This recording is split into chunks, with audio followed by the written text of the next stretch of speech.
Hi all. Hope you've had a blessed day today. Tonight I'd like to talk about 2 John chapter 1 verse 7. For many deceivers are entered into the world who confess not that Jesus Christ is come in the flesh. This is a deceiver and an antichrist. The book of 2 John teaches those who desire to walk in spirit and truth how they may develop Christian love and grace as they journey through life. It also warns Christians against false teachers who live among us and warns of being influenced by the deceitful practices.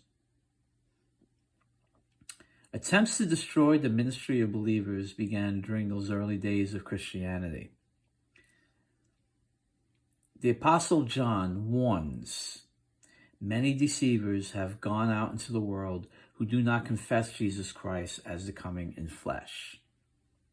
He warns of agnostics who don't accept Jesus, that he walked the earth in flesh. In those days, there were many traveling preachers who came in and out of Christian communities and caused so much confusion by teaching a different gospel and proclaiming a different Christ. Wolves have tried for centuries to enter the church, introducing doctrines of demons and attempting to seduce God's people from the truth. But it was not only in those days of the church, the early days, that false teachers were evident. Today, there are those that deny Christ's humanity and others that deny his deity. There are even those that seduce Christians into acting like the world, stealing from the flock, twisting the word of God for their own gratification, or in some cases substituting the gospel for a social gospel.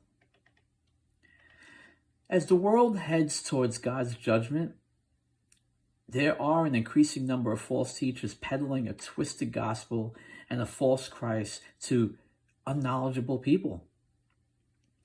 Christians must hold fast to the biblical truth that Jesus was God the Son who came to earth as a real man at his first coming, that he came as a sacrifice, offering himself for the sin of the world, and that he came to earth as a man who knew no sin so that he could shed his human blood to pay the price for the sins of this world.